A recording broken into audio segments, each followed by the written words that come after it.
Welcome in. We're testing a few new things out today, and oh no, of course, there we go. My bottom ticker is working. I was like, no, we're going through some technical difficulties, proper Florida man shit. We lost power 20 minutes ago. And then I went out into my garage to get my liquid death, as I always do before every show. And I go out and the entire garage is flooded. And I'm like, oh my God, I know exactly what the issue is. And we basically have this drain pipe that drains out into the lake. And it's completely covered. What's up, Cam? Welcome in. I've dealt with some crazy flooding in my garage this morning. The fact I'm even here is a miracle. I'm sure you've seen it. It's storming like crazy in Orlando, Florida. I just dug out a drain pipe. I'm covered in mud, but we're not. Hopefully by the end of this, my garage will no longer be flooded.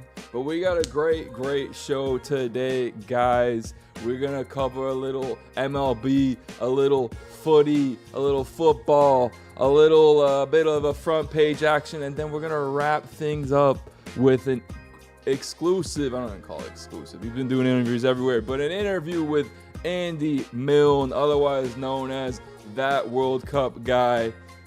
Pretty awesome interview. The guy's basically living my dream life, if you will. So, gotta give the guy some credit. Let me throw on, Cam's in here, so I'm gonna do this for him. Let's see if this audio comes through okay. Can you guys hear that okay? Can you hear that, Cam?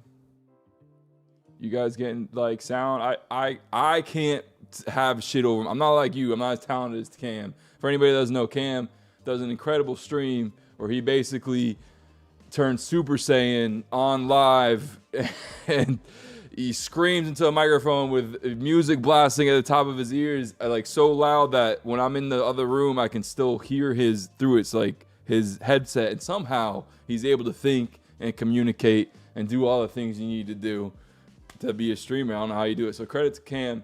But like I said, we got a great show today, guys.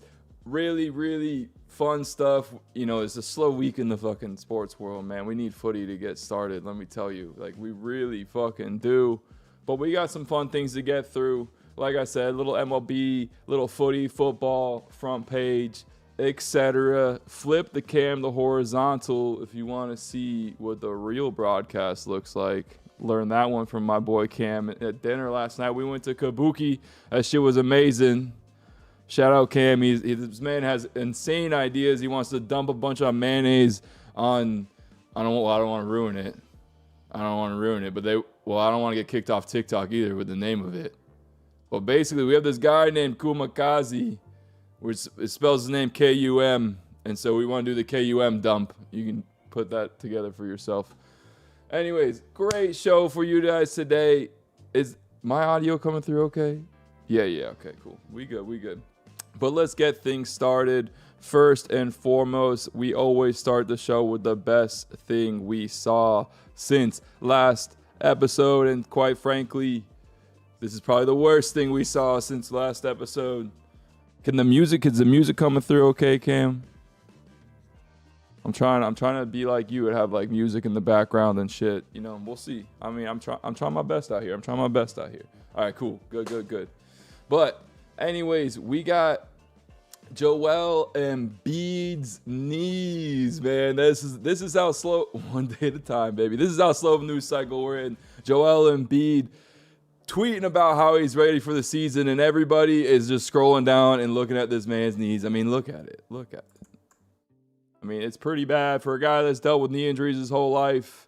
And lives, it contains unoriginal or reproduced content. TikTok, man, they really are quick on the beats. They really are quick on the beats. Quick on the beats. TikTok already took me down, Cam. TikTok already took me down. We're going to have to reset the TikTok. God damn it. I'll be right back, Cam. I'll be right back. Well, growing pains. It's probably the instrumental beats that it threw him off, huh? I thought I could switch it up on him. I thought I could do a quick switcheroo. Let's try this again. No beats this time. I'm gonna have to figure it out, Cam. We're back live. No beats this time. I promise. TikTok, don't cut me off. But back to where we were. Joel Embiid's knees are the top of the news story cycle, and that's how you know there's not that much to talk about. But man, I mean, somebody on his PR team, like, this big picture's okay for, you know, it's all right. There's nothing too bad about it. But I mean, this is just, no wonder why this guy doesn't play. Like, I wouldn't play either. Look at this shit. Look at this. I mean, it's actually awful. So Joel Embiid, I mean, you got all the help you can get with LeBron joining your team and Jaylen Brown, so you might not even need to play that much this season. But man, I just feel for you. If my knees are hurting just looking at that shit, man. It really is. Next on the docket, we got, again, we're moving through the news week crisply as we can. LaMelo Ball coming out. Well, basically, LaMelo Ball, for those that don't know, got shipped off to Minnesota. He no longer plays for Charlotte. He bought a penthouse from Cam Newton a handful of years ago, and he redesigned the entire thing. And within that redesign, we got to look, well, within that move, the movers took a video, which, by the way, this guy's probably, he's definitely going to get in trouble for this, but he took a video of LaMelo's house and posted it on the internet. And so naturally, everybody and their mother has been talking about it. But let's let the video play. Hold on. I know there's a copyright song on here, so I need to not play that. Cool. We good. I still think.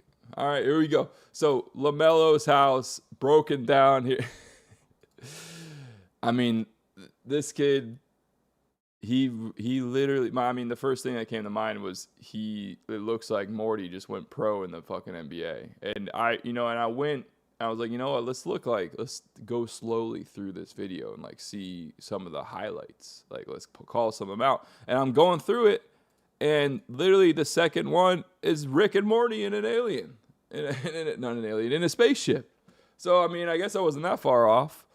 But internet eating this one up. I mean, as you can imagine, LaMelo Ball's house looking like a fucking Hot Topic or a place that has a really good deal on vapes, it's probably, I mean, it's exactly what you'd expect LaMelo Ball's house to look like, to be honest. If I'm being honest, this is exactly what I think this inside of this man's head looks like, and what the inside of this man's house would look like. I mean, let's be honest. What's up, everybody? Welcome in. We're just talking about LaMelo Ball, but in his house, and his movers took a video of his house, and it's ridiculous. But a couple funny jokes that I found online, or that I wrote myself. First two are me. Looks like Morty went pro in the NBA. My man said, "Let me get the Hot Topic for his with his interior designer." Looks like he has one of those buy one get one free promos going on vapes or Zins. That word I'm not allowed to pronounce. LaMelo lives at a pizza planet. Buddy lives inside a laser tag at Dave & Buster's. The list goes on and on. It's actually hilarious. But this is where we're at in the news cycle, guys. We are 2 weeks till the Prem. We are a couple months out till we get to basketball. We're a month out. Training camp started with football. And so we're sitting here talking about LaMelo Ball and his fucking house. I mean, this is where we're at. But a couple highlights that I noticed in my analysis of this stupid ass video. My man's catch counter is basically a mouse pad, right? Rick and Morty are actually in a spaceship, so yeah, that joke plays. I had somebody tell me that my joke was AI slop, and we've gotten to the point where my jokes are now like so bad that people think AI's writing them. So I don't know what that says about me personally, or of society, right? To some extent, if we all think we're AI, then what is AI, right? Then that's a Matrix joke. Nice to see him being very inclusive with this bathroom sign. Whatever, just please wash your hands in the restroom. Really nice of him to see that. He's also got an emergency $10,000, which seems like just like a trap for your maids, like to see how loyal they genuinely are. Like if you have a housekeeping staff and you got $10,000 just laying there, I can imagine that my guy. It's a good test. Looks like he really cares about his SB that he won in 2021. Right, just chilling on the couch. It seems like he likes to hang out with it. Research because it contains underage or reproduced content. I don't really appeal. Fuck you. My notice is unclear. My live does not contain mention notice. It doesn't. This is TikTok's so strict, man. They take me down every 2 seconds for anything I watch or put up there. Or am I still playing this? Is that why? No, we good. Yeah, I don't really know. You know what? I'm playing this. I'm playing the music. I don't give a fuck about TikTok. If you guys want to take me down for doing nothing but talking about LaMelo Ball's stupid ass house, then by all means, take my ass down. Take me down. What's up, Cam? Welcome back. I got taken down. That's why I switched it out. But we back in here. And last but not least, I'm gonna say the alien in the beginning leads me to believe that LaMelo Ball might actually be an alien. So that's the only thing that would make sense. Yeah, tap the screen, do the dance. Everybody, come on. Thank you, Cam, for that likes, for those hearts or whatever the fuck. I don't know. Don't take me down, TikTok. I'm sorry for cursing, Daddy TikTok. Anyways, let's get into the next topic. We got a little bit of what do we got? What we got? Oh, fantasy football punishments are the next things that have been going viral. There's this dude that basically had to play golf without his golf ball, which, anybody that's ever golfed before knows that is just like absolutely hilarious. Yet, incredible creativity, by the way, by these guys for thinking of a fucking way to embarrass their friends. How do you golf without a ball? Exactly. Look at this shit. This guy is literally so not only did he have to golf without a ball, he had to golf without a ball with strangers. So he literally was just like going, and there's no ball there, and so he's swinging and acting like he's hitting it, and then going up and faking his putt, and he had to do a whole 18 holes. Incredible fantasy football punishment. I'm not gonna do the whole fucking video just because, you guys can go watch it yourself. The guy who was it? I should give him some credit, not this fucking dope Kleiman guy. Yeah, I mean, there's some good ones. Like, look, Cam, this was from last year, but basically these dudes made their buddy submit himself into a bodybuilding competition. I mean, look at that. Cam. You know what I'm thinking. We got to get you in one of these motherfucking bodybuilding competitions, man. This would be hilarious. Have you doing the Super Saiyan on one of these stages? Oh my God. Or actually, Kumikaze. Kumikaze might be the better one. It might actually be better for me or I can't say his name. I think so. I need the followers. Listen, you'll get plenty of followers. Maybe not the right ones, but you'll get them. But anyways, and this last one. This isn't even a fantasy football prank. I just thought it might have been just because the Detroit Pistons had open tryouts, I think it was yesterday or over the weekend. And basically we had a lot of teams do this. They'll do like a little open tryouts. We'll try and like see if they can catch some like local talent. It never happens. I don't think anybody's ever come from one of these tryouts and made it to the league. But these teams do it for some reason. And I saw this video. I was like, this has to be a fantasy football punishment. Look at this guy in the red shorts. Like, this guy is playing like he's in the YMCA. Like, dude, actually, get that man on the Lions, bro. Look at that fucking hit stick right there. Wham! Get that man on the Lions. He's at the wrong tryout. Put him in front of Jared Goff. I mean, this guy is losing his pants. Can we get a man a goddamn right pair of pants? That's all we fucking need. Just a pair of fucking pants that actually fit this man.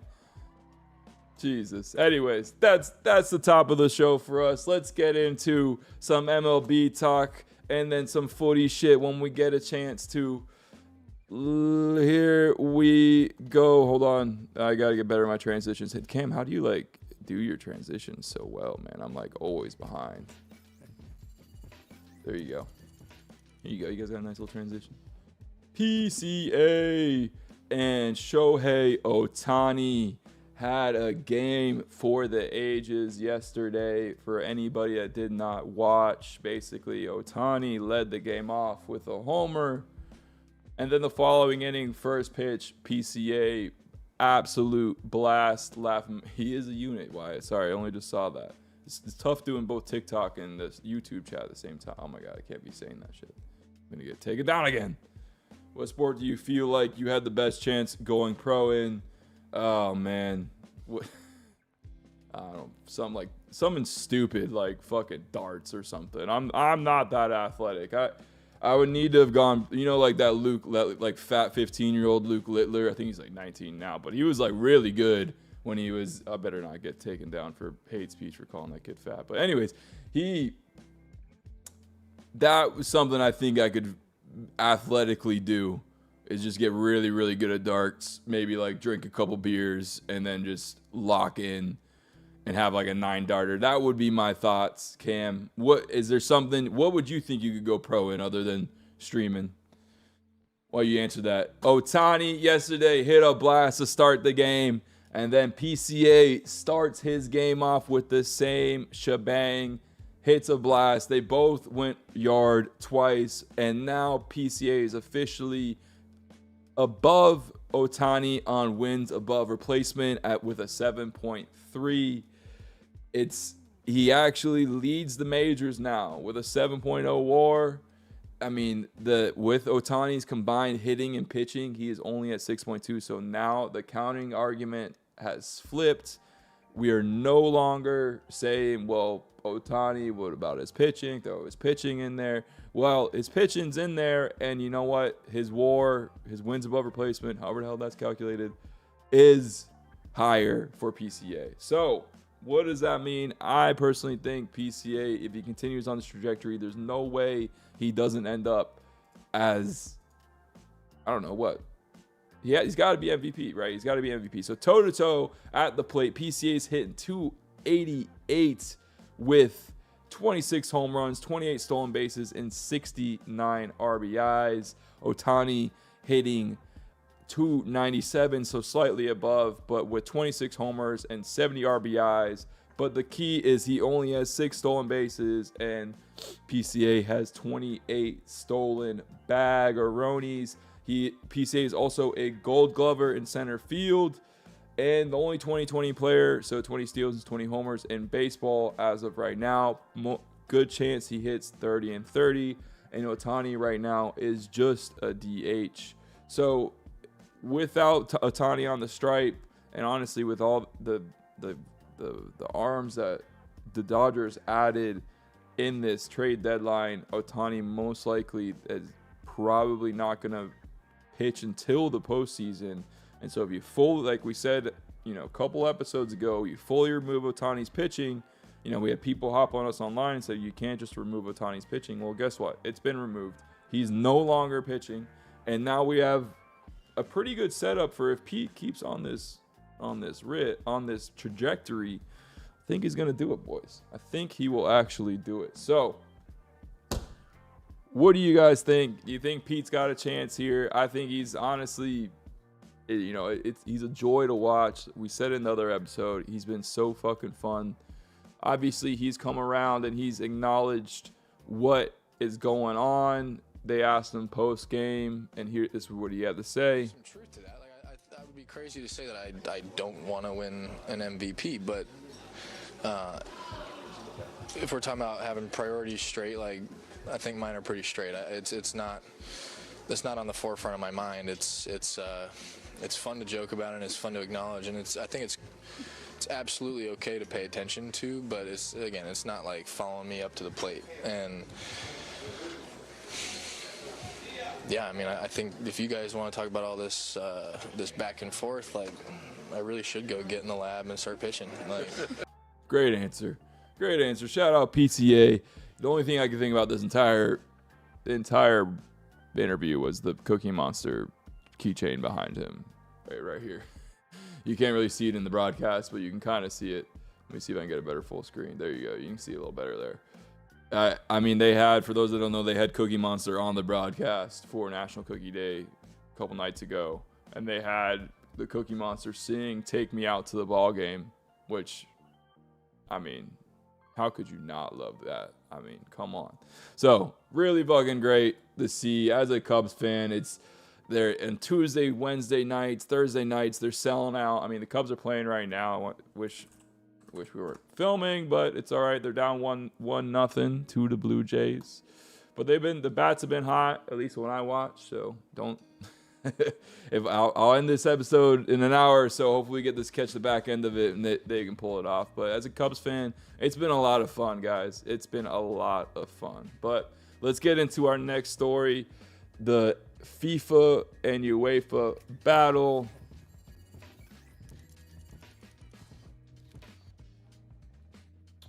FIFA. So for those that aren't in the know of what was going on, basically Gianni Infantino, the president of FIFA, the organization that runs the World Cup, a couple weeks ago basically said they want to sell off a piece to some private investors.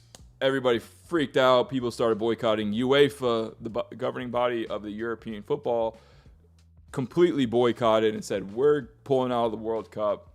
Not just the men's tournament, the women's too, et cetera, et cetera. So it got a little crazy there for a second.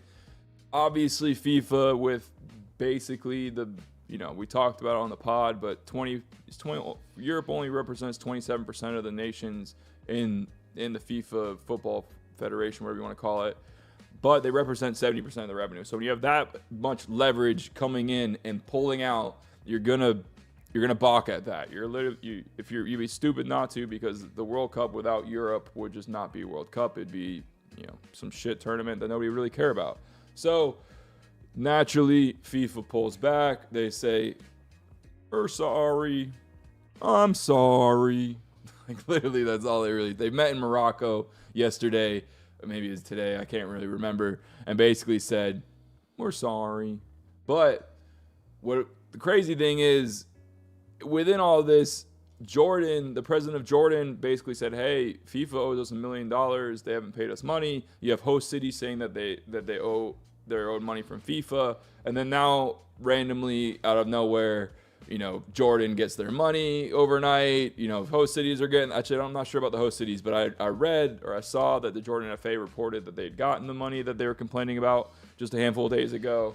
So obviously FIFA's realized they've ruffled some feathers. They're stepping back a little bit and they're saying, hey guys, we didn't mean it. We're sorry.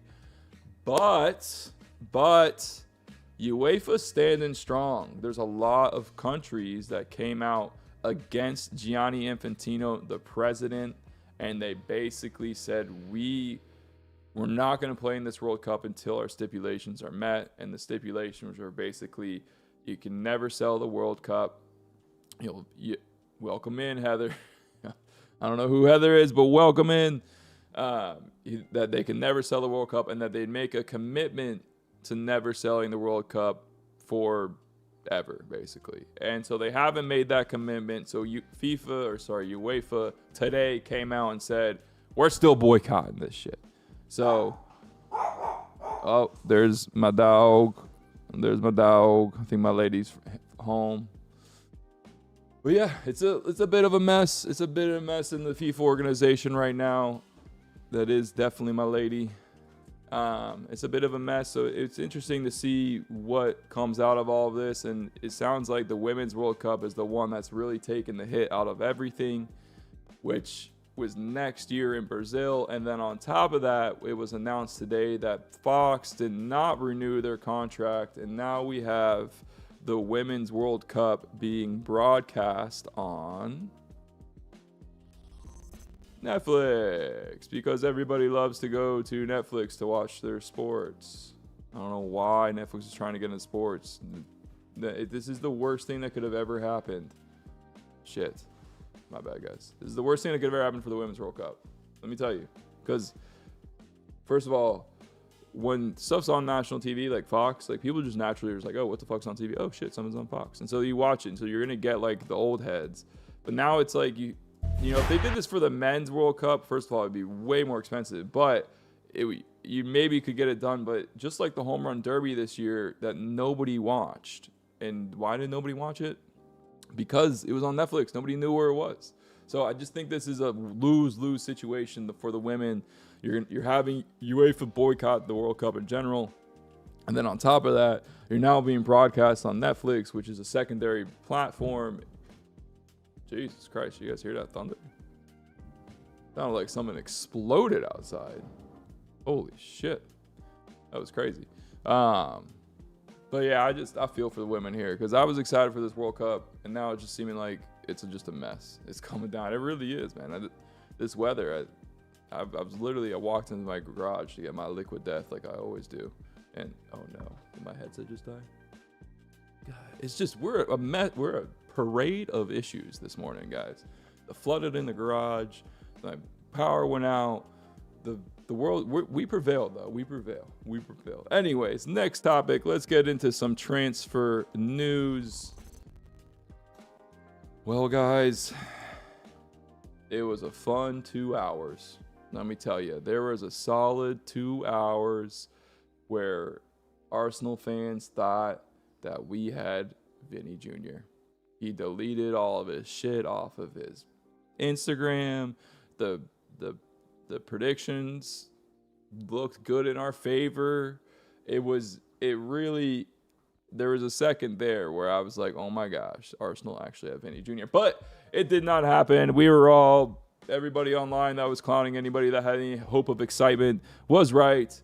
Fabrizio Romano was right, and he's been vindicated twice today now with Vinny Jr. re-signing with Real Madrid. He is going to be with Madrid until 2032. He deleted everything off his Instagram just to announce his new deal of how he's only been there for 8 years, and why not 6 more and forever a lifetime. So credit to Real Madrid, credit to Arsenal. I mean, listen, we got played like a fucking fiddle. At the end of the day, that's kind of what happened. I'm way behind on my topics. 1 second, guys. Let me get them through. Here we go. We got played like a fiddle. Rock Nation, they came out and they basically told us, hey, like, we actually were interested. We want you, but they didn't. They just wanted a deal from Real Madrid, and it worked. It worked like a fucking charm. So credit to Madrid, but credit to Arsenal being in it. I don't give a fuck.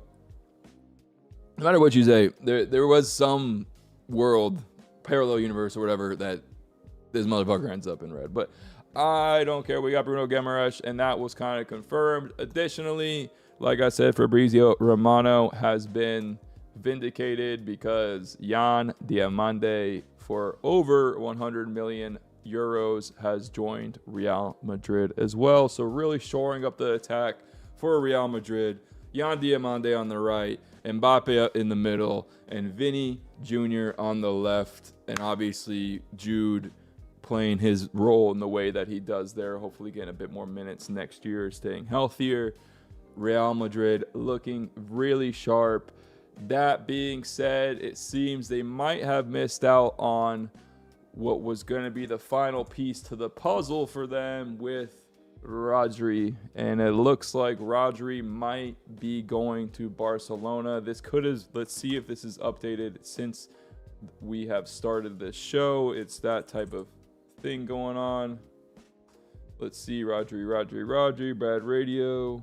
Nothing new. But looking like 70% plus chance for him to sign with Barcelona, and basically looking like we're going to get Spain 2.0. This is basically, time is just a flat fucking circle, because this is exactly what happened in 2010, right? Yeah, 2010, when Spain won the World Cup. The team, Piqué, Fabregas, Iniesta, like you go down the list, it was this perfectly built team that went from being the Spaniards on national stage. They won the Euros, they won the World Cup, and then they built an incredible Barca, and then the rest is history. They might not have a Lionel Messi that they've added, but they have a Lamine Yamal who, if you watch the kid at all, he's incredible. So I think if Rodri goes to Barcelona, the rest of the UCL is going to be put on watch. I'm glad that, that he's leaving City. I think City's going to really struggle without Rodri. Obviously, they're bringing in Elliot Anderson. They spent 115 million pounds on him, and they play very redundant positions. Is that audio coming through at all, guys? Hold on. Is that better? That should be better. All right, cool. Oh, no, that's too loud now. Way too loud. Still pretty loud. I think it was just a song transition I was getting tripped up on. All right, cool. But yeah, I do think Rodri coming out of the Prem will be a good thing for Arsenal. I do see, the lads over in Arsenal repeating this year. We're in a bit of a transitional phase with the EPL. We'll do a full breakdown. I think next week we'll act, because we'll get a little bit of settlement on the transfer markets. The team will be a little bit closer to the start of the season. We obviously have the Community Shield next week, which not many people care about, but I don't care. I want to go beat the crap out of City. It'll be a lot of fun. So looking forward to that. We'll do a full breakdown of each team when we get a chance to. But outside of that, Rodri potentially going to Barca, there was another big transfer that was announced, and it is Mo Salah heading to Turkey. Yeah, I think that's how you call it. Mo Salah heading out to Turkey. Listen, if you are new to footy and you want to become a footy fan, you appreciate cultures, and you appreciate just really cool fan bases, look at this shit, man. I'm gonna mute all this because it's gonna be loud, but actually no, we'll give you a little bit. Look at this. Let me actually center that better for broadcast. There we go. This isn't for a game, mind you. This is just him walking into the fucking building. Look at this shit. They're obsessed. I mean, look, again, walking into the building. This is not a game day. This is not match day. This is people just going to somebody's introduction press conference. And then at the stadium, this is my favorite right here. I'll mute the music for this. This is why This is what we live for.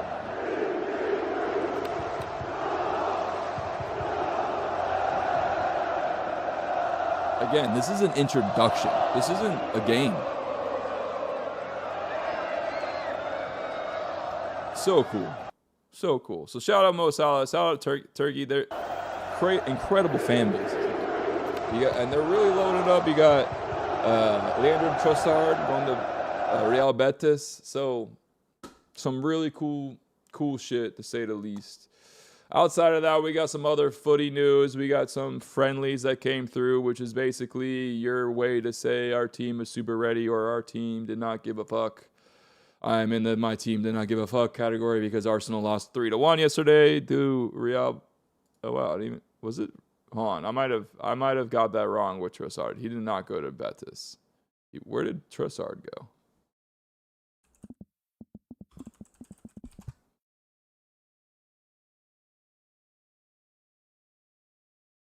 Where did Trossard go? This is where he went. Beskitas. Beskitas. You can see how I got the confusion there. A little confusing. Anyway, so back to where we're at. So yeah, my team lost 3-1 yesterday. Same thing. But look, PSG lost to Mallorca, and they're not going to lose to Mallorca. So we got some friendlies coming along. There's also like the Leagues Cup, which for anybody that's new to the MLS, this is, I think there's a lot of holes in this. I think any MLS fan will tell you that. But I do think it is cool to take Liga Mexico and the MLS and have them compete in a tournament. I think there's a world. There's a game at Azteca tonight. Like CF America plays San Diego FC at Azteca tonight, which is one of the coolest. That's where we went for the England-Mexico game. So there are some cool stadiums that are hosting some cool games, and there's a really strong following in Mexico City for the Football Club America. So glad you. I appreciate that, Phil. But anyways, footy off to a nice strong start.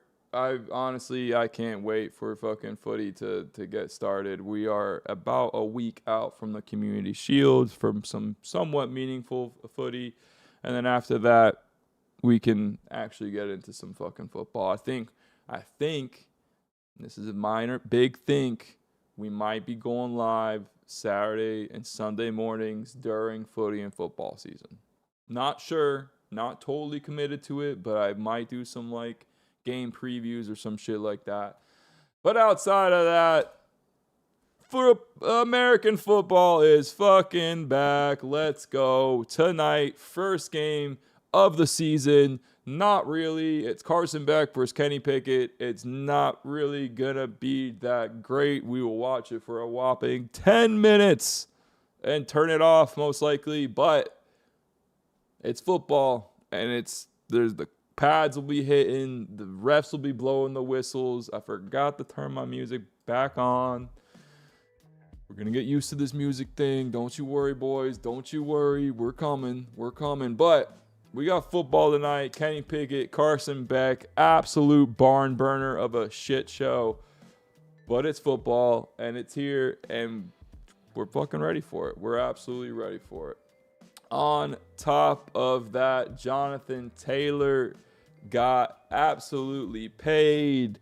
My guy JT, $44 million over 2 years with $39 million speckadoos guaranteed. So this is back-to-back days, or back-to-back episodes, I should say, where there's a big running back signing, getting fat guaranteed money. Bijan on Tuesday, JT today, and quite frankly, these are the two guys in the league that absolutely deserve it. Let me tell you, they are truly, truly some of the best in the business. What's up, Cam? I appreciate you welcoming everybody in. You're a good man. That's my boy Cam. On top of that, let's get into some front page news. Let me flip on over. Damn, my transitions are eating up CPU usage like crazy tonight. I don't know why, but we had a record-breaking movie weekend, and to be honest, I'm fully here for it. Spider-Man hit theaters with $360 million in domestic revenue they basically the biggest opening weekend in box office. I can't talk right now. Box office history, passing Avengers Endgame at $357 million, and combined with Nolan's The Odyssey, it was the biggest box office weekend ever with $430 million spent. And let me tell you, I am here for it. I love the fucking movies. The worst thing that came out of COVID was actually losing the movies, guys. People stopped going to movie theaters, and so everything went to streaming. And we then went from the streaming to now, we care about fucking John B. or whatever in that show on Netflix.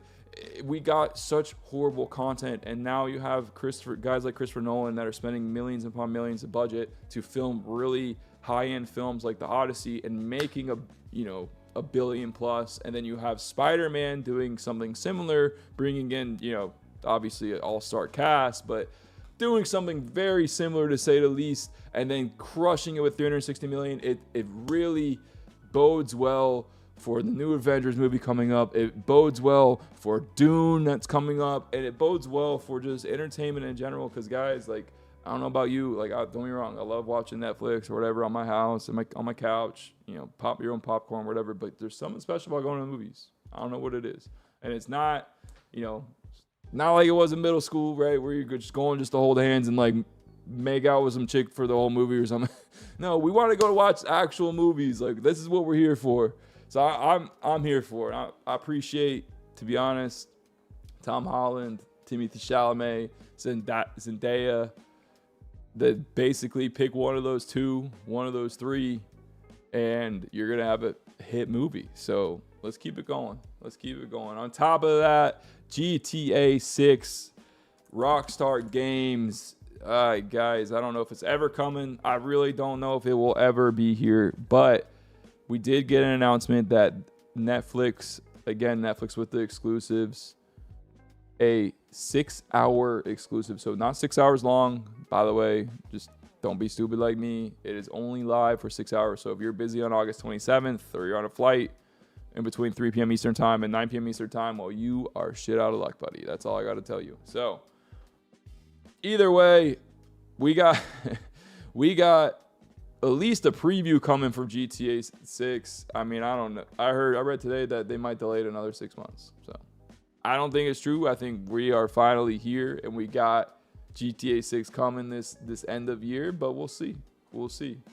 And last, but certainly not least, some other front page news. Anthropic AI, the guys behind Claude, well, they've decided they want to start making chips now, because apparently being in every other business is not enough. They want to be in the business of making the compute power. So we'll keep an eye on this one. I thought it was a bit funny that it's not uncommon, to be honest. Apple made their own chip, their M1 chip. And when you're just, the amount of capital that they've raised and the amount of cash that they have on hand, of course they're going to go hire their own chip engineers to, do their fucking best. So we'll see what comes of it. But anyways, that is the first part of our show, guys.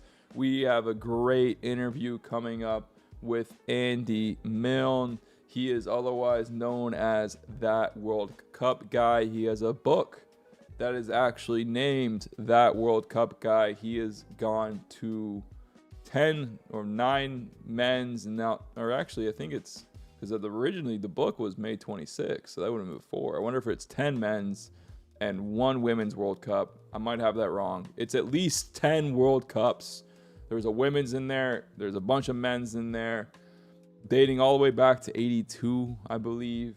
A really cool guy, kind of living out my dream. It was like looking in a future mirror, to be honest, when I was talking to him, because he's just such a cool lad.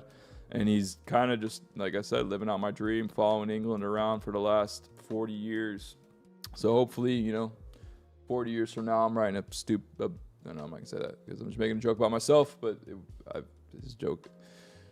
Hopefully 40 years from now, I'm writing a book about myself and the 40 years of travel that I've done and the people that I met along the way. But either way, really cool interview. We'll wrap things up with that. We'll be back live Tuesday next week.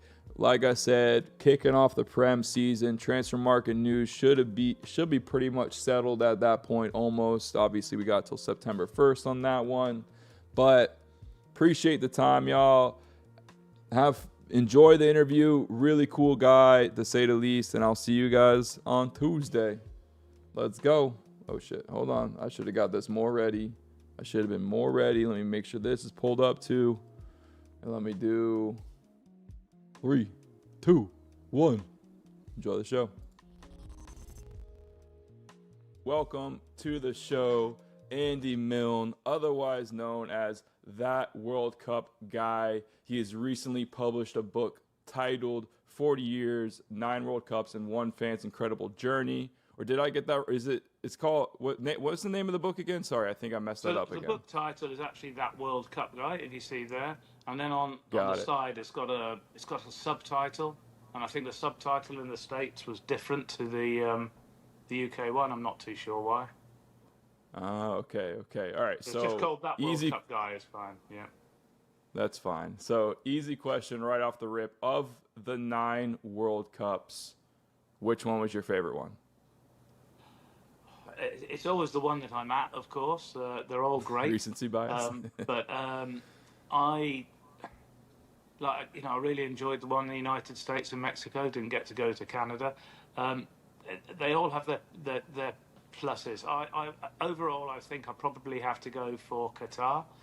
The great thing about Qatar was that the entire World Cup was basically played in one city. Every stadium was within 35 miles of each other.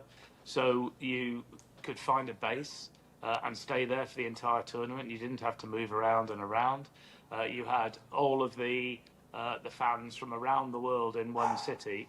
So you got to meet, people from every competing nation, and there was always a buzz.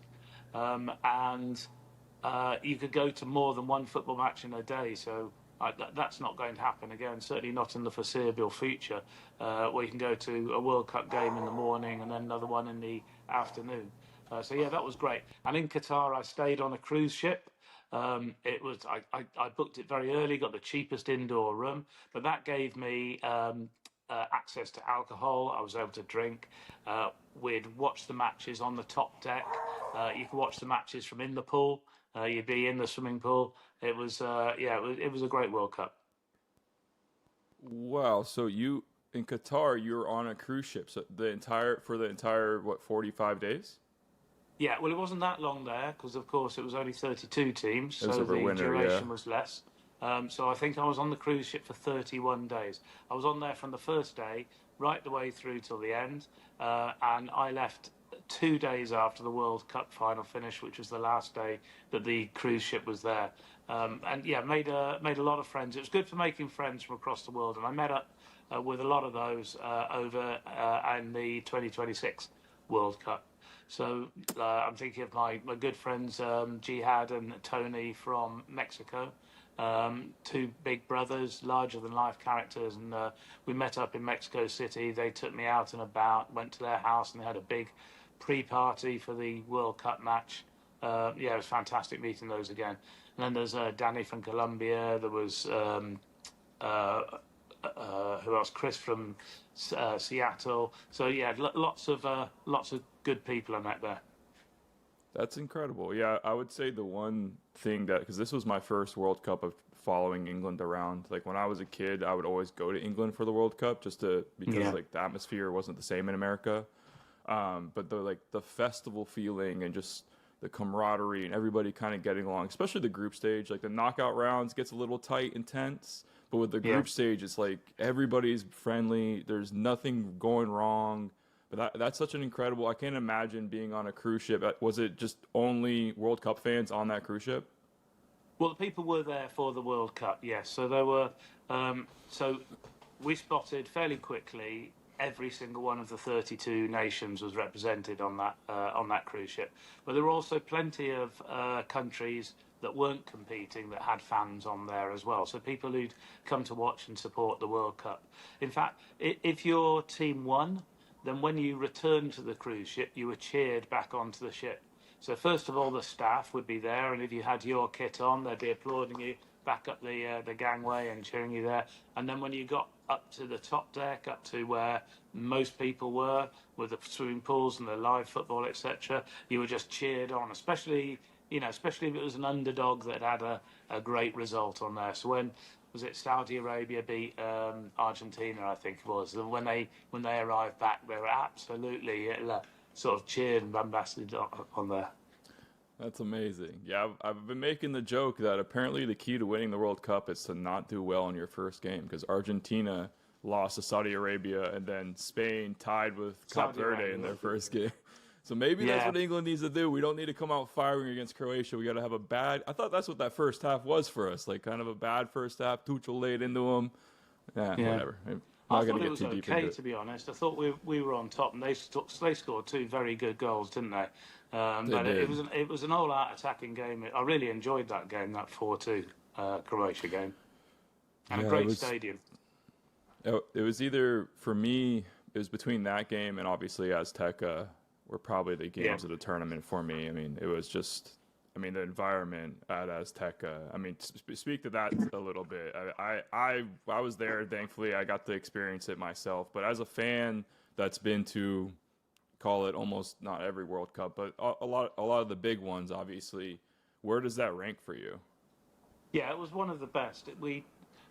Most England fans had flagged that one, and that one sold out more than any others. But of course, we didn't know that we were going to Mexico until later on. We didn't know that we were going to win the group. We didn't know Mexico were going to win the group. We were hoping for those 2 occurrences. Then we had to hope that we were both going to get through the round of 32. But when it finally arrived, that was the bucket list match. That's the one that everybody was looking forward to going, and it didn't disappoint, did it? No, not at all. And just the history of it all with, obviously the hand of God and Maradona. Did you go to any of the museums while you were out in Mexico City? They had they had the actual Maradona hand of God jersey at Museum Jumex in Mexico City. The day before the match, we went and paid our tributes to it to try and get like the karmic retribution from it all, if that makes sense. But did you go to any of the museums while you were out there? No, I'd have burnt the thing if I'd have got anywhere close to that. Fair enough. No, we did mix with the Mexicans. We had a great time. We went to. Oh my gosh! Remember, we went to a great cantina one night. It was quite a reunion. My mate and Stu and myself, we met up with a friend of ours, Mary Elena. We'd arranged to, and then we bumped into Nick, who's a friend from the cruise ship actually in Qatar, and then we bumped into mine, who is a friend from a campsite in Germany, and Marilena took us to a Mexican cantina. It was an incredible place, and as long as you were ordering alcohol, they'd be bringing out food, and the food was probably the best that we had in the entire 7 weeks. It was just coming out these rustic but really tasty dishes that were put on the table. It was it was a night of celebration. It was a night of tequila. I love that. Is that the night before or the night after? Or the night of the match? That was, when was that? That was 2 nights after. 2 nights after. 2 nights after. Love that. Yeah, I mean, my experience, I mean, you were there, so I went there with my girlfriend to that game. And so obviously she's having the time of her life, but like I'm a little afraid because I'm just not sure what the environment will be like. And then at post game, the Mexico fans could not have been more gracious and incredible. I mean, the amount of people that lined up and just hugged us and told us to go beat Argentina, and it was such a gracious, incredible host. I was leaving Azteca. I was upset that was the last game being played at Azteca. Like it made no sense that there was no semifinal or even you should have had the 3rd place match at least if it's not the final, right? So it was just incredible experience for me as an England fan. To be honest, if the if the 3rd place was there, then I probably wouldn't have been able to do it. So worked out for you. There's always a silver lining. Was that game worth going to? And I think I asked you that earlier. Like you go there with a a sort of a feeling of what am I doing here? But I'm gonna get behind the lads. I'm going to enjoy it. I went to the third place in Russia, and it was it was emotional cheering the England team off afterwards, and that's the main reason I wanted to go there really. But then we got one of the one of the all-time great games of football, which really surprising. England going 4-0 up at half-time and then being pegged back to 4-3 and eventually coming out 6-4 victors. It was it was a hell of a spectacle. It was. It really was. I mean, couple follow-up questions off that.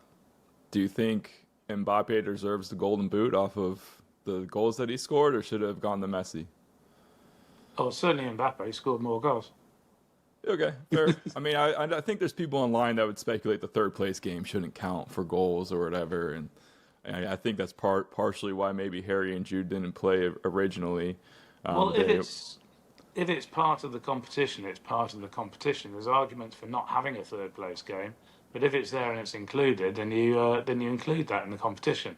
And you can argue that the final shouldn't be included because that's an extra game that nobody else would get to play. So, no, I'm not on the Messi bandwagon. That's fair. I mean, listen, I wasn't expecting an England fan to advocate for Messi winning the Golden Boot when he didn't win it. But so, all right, follow up off of that same, or going back to the semifinal. Do you think Saka should have played? Saka. Yeah. Did you say? Yeah. Yeah. I thought we had it right to begin with, and everything was going our way, and then Tuchel made these unbelievably bad choices, just terrible substitutions, and in the ground, there was just England fans around me, and people in front, to my left, to my right, behind me. Nobody could believe what was going on. It's not retrospective. It's not saying this in hindsight. It was at the time. People were saying, "What is he doing? Why is he doing this? Why is he putting these players on?" And you could see that we had 5, if not 6. Well, we had 6 defenders on, didn't we? 5 at the back, and when we got the ball, all we could do was hoof it down the pitch and wait for them to attack us again. We completely lost the ability to hold on to the ball. We've got 4 central midfielders in the squad. We've got Jordan Henderson, who injured himself in the Azteca, so he was unavailable. It leaves Anderson and Rice as first choice, and then Rice is obviously tired. He's obviously had this illness, and Rice is withdrawn. So surely you put Kobbie Mainoo on, the other central midfielder, who has a reputation for being good under pressure. The ball sticks to him, for calming the game down, exactly his role. But rather than that, he put on Reece James, he put on Nico O'Reilly, played Morgan Rogers in that position. He played 5 different people over 2 matches in a vacant central midfielder role. So if you're not going to play Kobbie Mainoo, why bring him along? Bring Adam Wharton or whoever, but play a central midfielder in the central midfield role, and I thought we lost it there as well. So, yeah, putting on all the defenders, parking the bus, withdrawing any attacking option, and as you say, Saka and Rashford were both fit off the bench. I think if we'd have brought both of those on as second half substitutes, 2 very highly rated players who are fit, and just keep passing the ball as we had been, keep a hold of it, and look for the second goal by all means, but it keeps Argentina away from our box. No, I can't forgive Tuchel for that. I thought he made some dreadful managerial decisions in this World Cup. Yeah, He did the same you. against Norway, but we got away with it. We were lucky against Norway. We were just holding on, and they were pumping the ball at us. I think Azteca got to him a little bit. He got praised so much for like the Great Wall of Dan and like what they were able to do with 10 men in Azteca and defending all those crosses. But it just, Mexico's a different team to Argentina, and obviously Messi's just a different player to the rest of them. And it was I wasn't as blessed as you were. I won the lottery, but not like just through general admission. So I was upper deck, surrounded by Argentina fans. So it was just me, my girlfriend, and the guy next to me who was a Man United fan wanting Rashford to come onto the pitch, and that was it. That was my only group. And even us, we were like, I looked up at the clock with Rice coming off, and I was just like, all right, defend for your life. But I couldn't believe. I mean, I'm an Arsenal fan, so like I've seen it happen so many times where Rice comes off the pitch and you concede like 2 minutes later. And obviously I'm a little biased in that, but I just couldn't believe that Saka didn't play. And then obviously he goes into the third place match and has his first career hat trick. And I think kind of, it showed Tuchel where he made his mistake. Don't get me wrong, Morgan Rogers played an incredible game and he had the assist. So, you can't really take too much away from him. But I just know that Saka defends really well, tracks back really well. And having a back line of 6, there was so much confusion. It was just a mess. It was an absolute mess. And, it was. And as I say, people were calling this way before Argentina scored. In fact, when Argentina scored their goal, quite a lot of England fans just walked out. They thought that was it. It's over. There's no way back now. Now, whether they stayed in the stadium, whether they drank downstairs and watched it on a screen, as some people do, I don't know. But they certainly left their seats. And they just walked out. Yeah, I mean, it's actually my biggest regret from the Cup is after, it wasn't the first goal, but after we'd lost. I couldn't. Like, I was surrounded by so many Argentina fans that were just celebrating and throwing beer and doing all the rest. And I just, told my girlfriend, I was like, I can't. We got to leave. I wish I would have stayed and cheered on the team like I should have. And I really regret doing that. But, yeah, I wasn't one of those fans that left after the first goal, but I was definitely a full crash out. Nobody wanted to be around me. I felt bad for my girlfriend that night. I was genuinely, the worst person to be around. Well, I've been to 18 major tournaments now, Euros and World Cups. So I'm very used to England getting knocked out. In fact, quite often they get knocked out before I arrive because having been a school teacher, I had to teach till the end of term and then I could travel to the tournament. And it's always disappointment. Sometimes England have played well and got knocked out, and sometimes they played really poorly and got knocked out, and you're disappointed for different reasons. But I think this is the first time where I was so angry with the manager, so angry with the decisions that this is the World Cup where we got ourselves knocked out. And I couldn't sleep that night. I was so furious. It just felt like it slipped through our hands. It really did. Well, and it felt like we would competed against Spain so much better. And I mean, I don't know. Well, are you going to the Nations League at Wembley in September? Yeah, tickets went on sale on Monday this week. Yeah, I was gonna. So I'm the only one of my friends.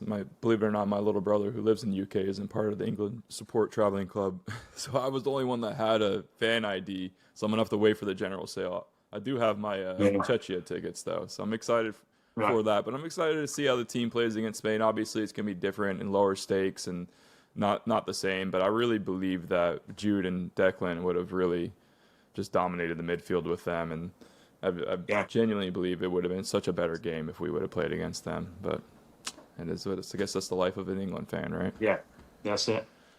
All right, so enough more of the doom and gloom. This is the 20 minutes of England talk. We're through it. Let's talk about some of the positives from the World Cup. So you gave a live Texas food verdict in June, 6 weeks ago, and a full continent later. What is your actual food rankings of the host cities? You can give me your top 3. Food.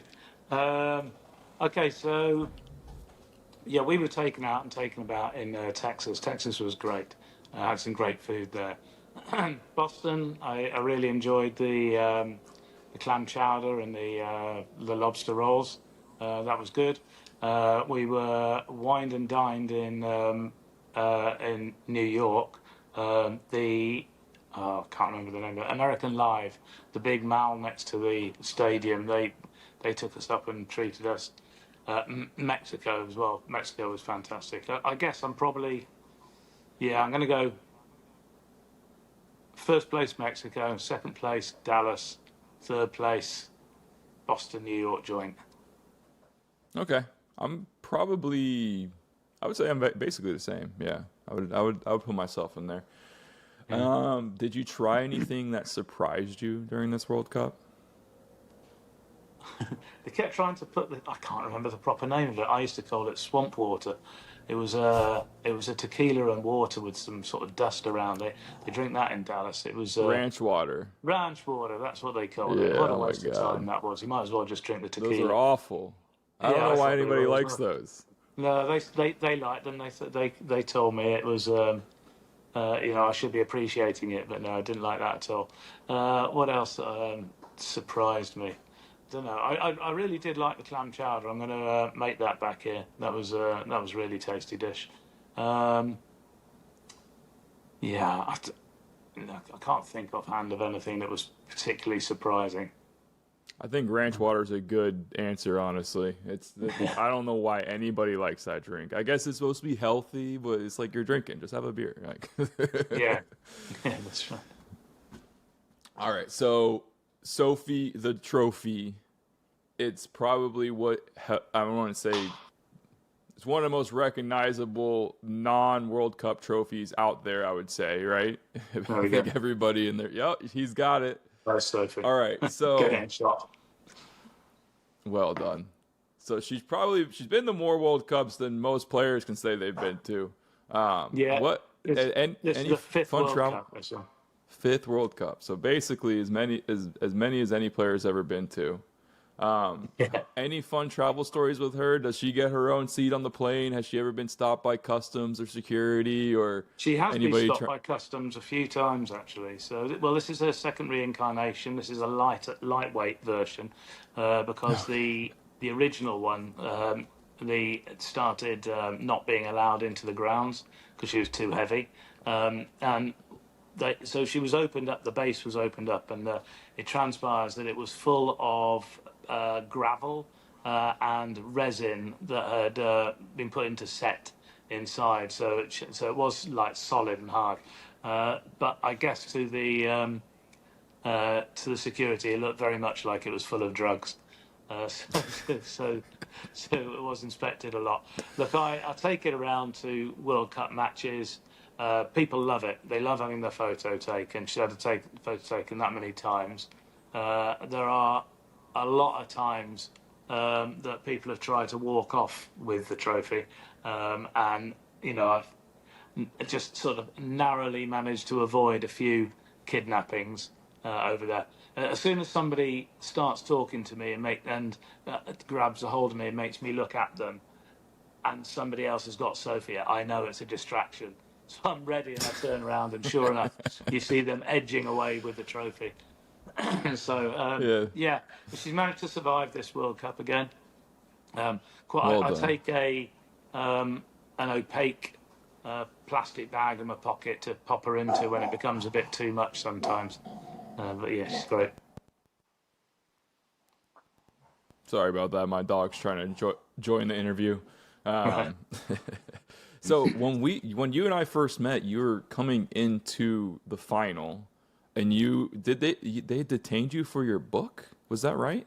Or a book that you had? Yeah, coming into the final. Was that all going out? Yeah, that's right. A crazy story. So I'd managed to get a paper ticket for the final, which was hard work, but it was it's a proper ticket. It's not one of these souvenir things, and it's got a chip inside it, which I can't see unless you hold it up to the light. So when you go to the turnstiles, you hold it against, and it opens a turnstile for you. Now I knew I was going to get a hold of that, and I wanted to keep it flat. So I popped it inside this paperback to keep it flat, and as you know, there was huge security there. Trump was there on the day, so there was a policeman on every security check-in. And this policeman just, he said, "What is that?" And I was saying, "It's a paperback book, it's come stick it." And he was bellowing at the poor security guy to inspect it. And the security was going, "Yeah, there's nothing in it, there's nothing in it, there's nothing in it, there's nothing." Yeah, and so, search it again. And searched it 3 or 4 times. And then he put the book down. Now, the title of the book is A Beginner's Guide to Breaking and Entering. And the policeman just flipped. I mean, it quite clearly says here, madly fun and exciting, a joyous read, laugh out loud funny. It's a comedy book. But the policeman was having none of it. And from then on, I was not allowed to touch the book. And when he started shouting at me, the policeman from the next inspection point came across, and he was really aggressive. And so I was trying to show them there, saying, do not touch that item. So they detained me. They took me to a holding area. I was there for nearly a quarter of an hour, and their superior came along eventually. He asked what was going on. He took one look at my book. He turned round to these two police and he just said, you fucking idiots. And then he took me, put his arm around my shoulder, took me to the ground, just apologising all the way. I'm sorry, sir. You know, they're very keen. They're trying to do their job, blah, blah, blah. So, yeah. So I'll learn next time to take a more appropriate book in with me. Yeah, that's fair. I mean, I something can to see read during the halftime show. Yeah, well, I don't think, based on what I saw from the start of the World Cup, you didn't seem to miss too much. And thankfully, you know, I'll be a little selfish here. I don't think I would have run into you had you not been detained. So I'm going to say it was a nice coincidence just for myself. I'll take it. Yeah. Sorry you had to deal with that, though. That's a lot. So I obviously, prior to the World Cup, I heard about you put your house on the market trying to pay for this exuberantly expensive World Cup. Then Hilton called and they covered 39 days of travel for you. Did that ruin like your best story of being like, hey, I'm selling my house to go to the World Cup? Like, oh, hell no, it improved it. not to. So yeah, that story. So it's my second house. I took early retirement, and so did my partner Atch, and we've had this. This house has basically been an investment property ready for our retirement, and it was always going to be capital that would see us through until the full pension comes through. The house has recently sold, which is good.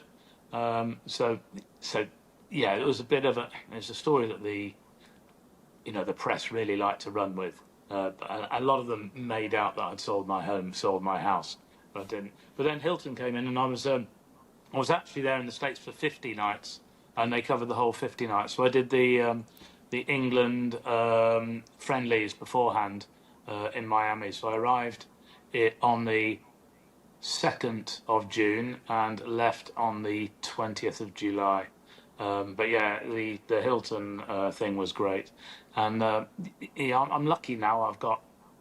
I can do some of these TV commercials, and it helps pay towards the whole World Cup. But the prices were really prohibitive, and a lot of my friends just couldn't come this time.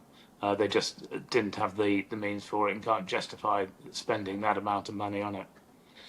Yeah, it was crazy. I mean, for me, I grew up, like I said earlier in the interview, I grew up going to England just for the World Cup, just for the atmosphere, and my uncle had always paid for me to go, and so this was my time to like try and be my uncle. And so I got my little brother tickets, I brought my girlfriend, I brought my stepdad, I brought my older brother, I brought everybody with me, and it ended up being like the most expensive, exuberant thing. I was like, I might have bit off more than I can chew. What am I doing? Spending all this money.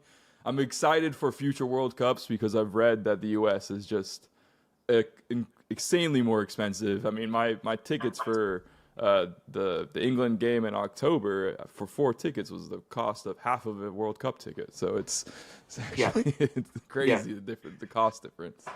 Well, the UEFA have announced that for the next European Championships, the basic ticket will cost €28, which I guess that's about $17, something along those lines. Around that's there. That's the basic price of. A bit more than that, isn't it? A bit more, the other way around. Yeah, no, probably that'll be about $32, something along those lines. But that's the basic price, and 40% of the tickets for each match are going to be sold at that price. Really, so 40%? I didn't know yeah, that much. of the tickets are going to be at that cheap price. So it's a lot different to what's going on in the USA. Well, I'm excited for it. I'm excited for what the Euros will look like in 2028. Obviously, it's going to be right in your backyard. Are you going to try and I guess when it came to England or when it comes to the World Cup, are you England only, or are you going to other games as well? Like when we host or when No, England hosts the Euros? I always go. I'll go there and follow England, and the aim is to follow England all the way through to the final. But if England get knocked out, then I will continue watching games through the tournament. Sometimes I have tickets in advance. Sometimes you just adapt and pick up those tickets along the way. But yeah, I've been to 9 World Cup finals, and obviously none of those had England in them. Yeah, it's a shame. It's a shame. Hopefully we get one soon. I believe. Well, for a second there, it looked like we might have lost our last chance at the World Cup with UEFA boycotting FIFA there for about a week. So thankfully everything seems to be getting back to normal. But fingers crossed we can actually get it done. I want to see them really perform. I want to see them try Nations League, and I want to see them really perform in Euros. If they can't get it done in this 28 Euros, I don't really know how we're going to get it done, honestly. Yeah, well, we've got a good team, haven't we? We've got a good squad. All of those players, maybe Dan Burns getting on a little bit, but apart from that, I think that all the players will be available in the next Euros, and we've got some good talent coming through as well. Yeah, Rio, Max, like you got some young wings and some, I'm a big, I know you're a Manu guy, but I'm a big Miles Lewis-Skelly guy. I think I was actually really, when I saw Phil Foden and Cole Palmer got dropped from the team, I thought that was because Tuchel and Arteta were really close, and I thought it was like he saw what Miles Lewis-Skelly did at the end of last season, and to be honest, I think he would have been a perfect sub in that semifinal. But that's neither here. That's me being a little Arsenal bias. But all right, couple more questions to wrap things up. Actually, real quick on England. If we could trade Tuchel for Pep right now, would you do it? Yes, without a shadow of a doubt. I think every England fan would. I do wonder whether they're having talks or not. It's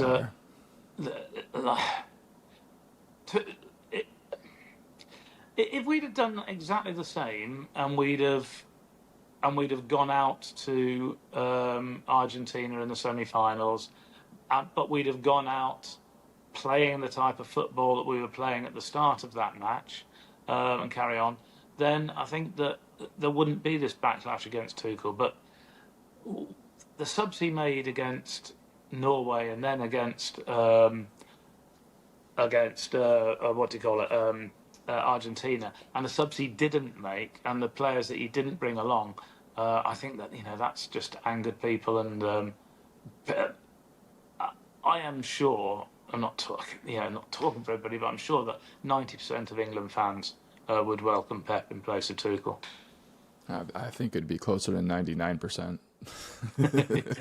I mean, I find it ironic that he had this whole thing about in the Croatia game about if we're gonna lose our way, and then I guess the England team took it way too literally in the semifinal that we ended up losing the way that England always loses, which is getting up a goal and then sitting back on our ass and letting the team just beat us. It's just like, I think I've shared that frustration with you, and I do think there is something there with Pep leaving City last year. I think he thought that maybe Tuchel would shit the bed and then he could just come in. That'd be such a perfect swan song for him to end his career, finally bring one home, right off into the sunset, best coach ever. He obviously knows the Premier League and England players very, very well, doesn't he? Yeah. Well, and I think Phil Foden would have made it into the team too. So I think there's at least one English lad that would have been on board with him being on the coach. All right, so we're wrapping. I've taken your time for quite a bit now, but want to give you a chance. Tell me a bit more about your book.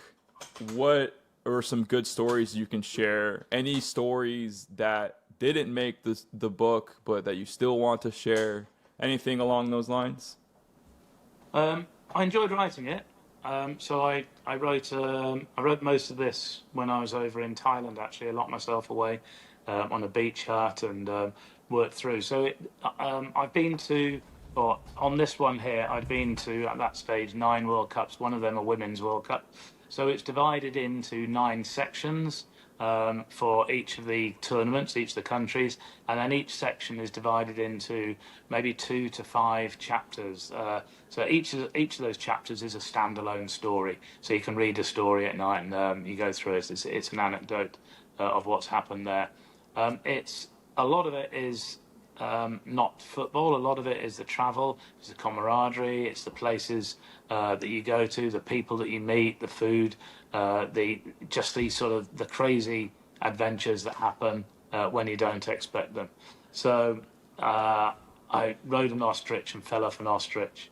I ended up sharing whiskey with drug smugglers in Zimbabwe one night, and they were drug smugglers. They showed me their stash in the van that they had.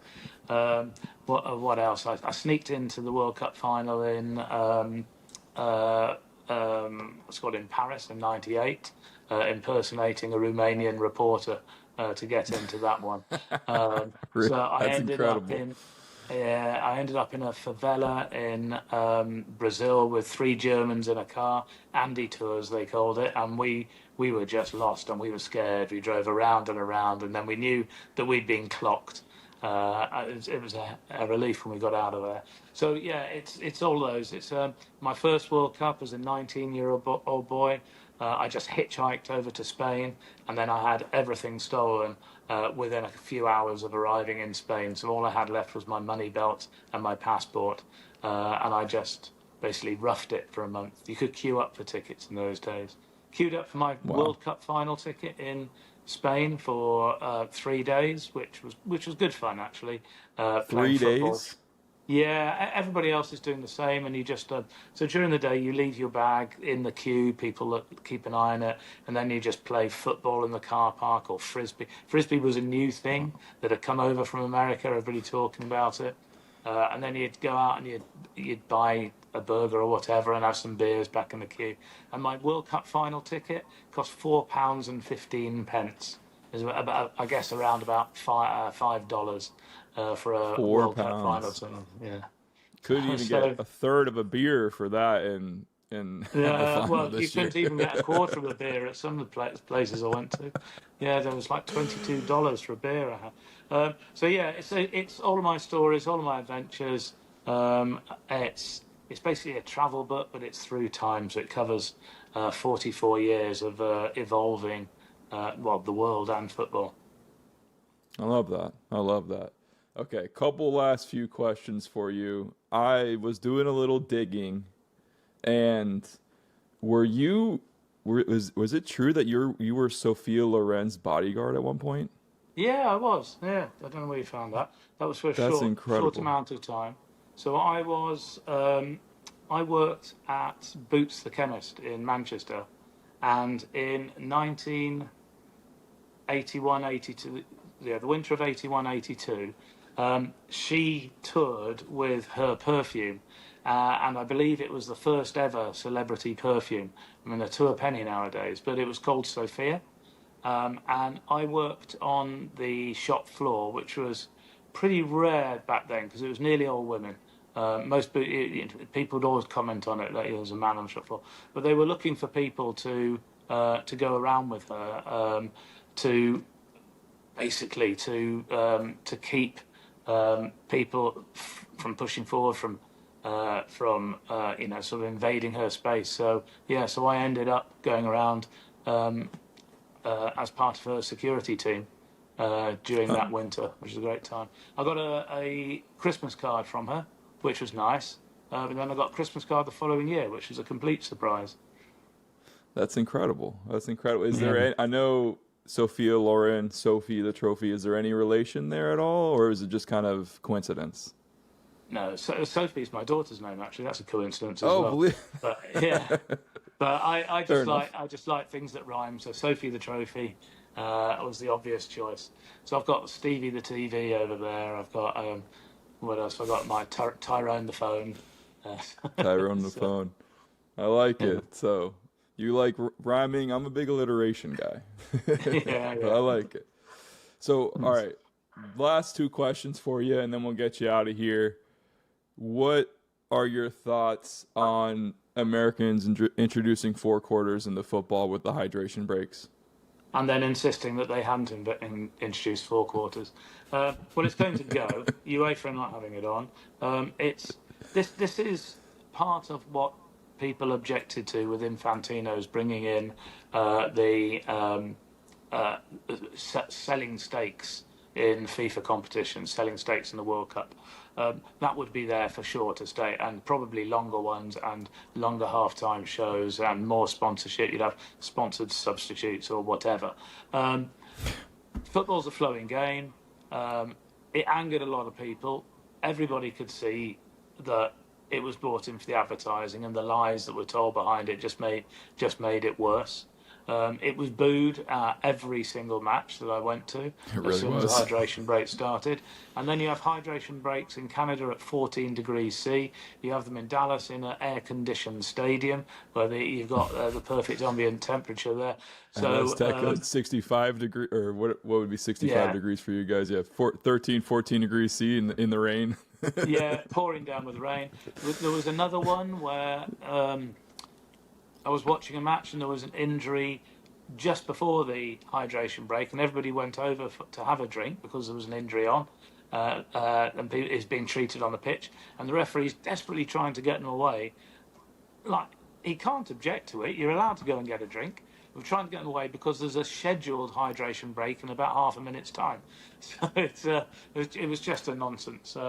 UEFA, sorry, have already announced that there will be no hydration breaks in the Euros or in the next World Cup. Yeah, I thought it was funny that it's like they queued up Mr. Brightside. It was like they're gonna boo us, play Mr. Brightside. Hopefully they'll get over it quickly. Every stadium's the same thing. As soon as it starts. There was a lot of that. I mean, look, if the temperature is, excessive, and players do need to have a drink, to have a cooling break, if you like, then that rule was already in place, and the referee could call it.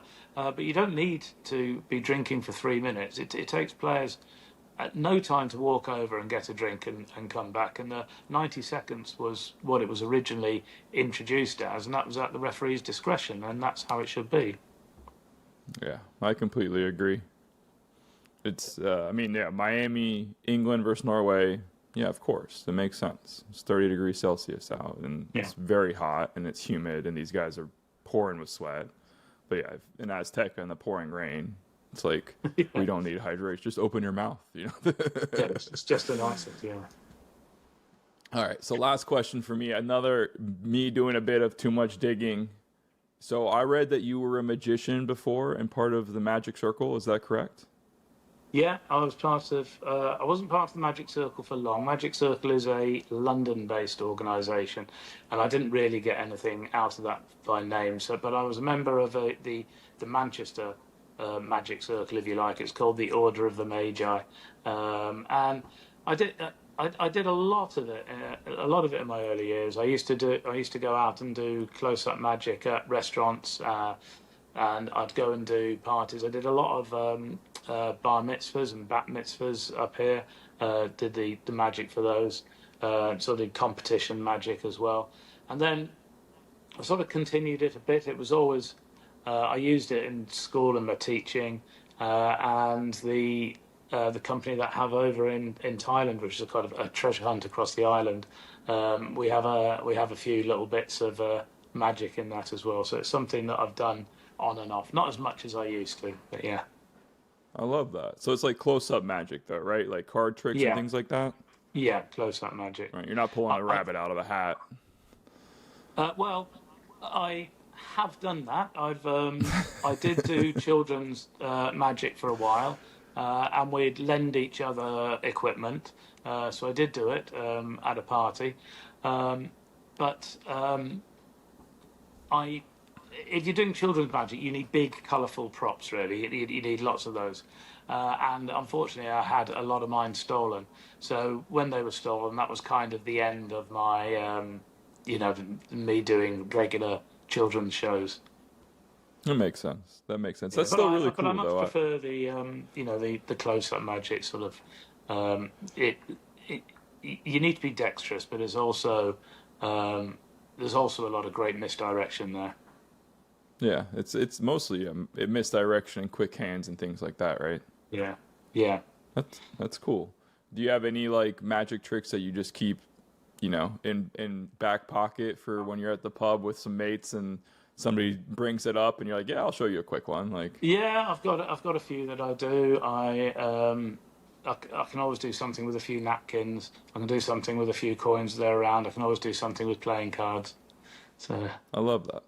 Well, Andy, this has been a lot of fun. I really appreciate the 50 minutes of chatting with you. Like I said, you very much so living out what I plan to do for the rest of my life. So hopefully I can write a book, 40 years from now about my 9 different World Cups that I've been to. Yeah. So you truly are an inspiration. And I would love if you're going to be in London for either the Spain game or the Czechia game, I would love to grab a beer. Maybe you could do one of these close-up card tricks for me, and we can get it on video or something if you'd be down. Will do. Yeah. Love that. All right, Andy. Well, appreciate the time. I'll clip this up, get it over to you in case you want to put it on your socials.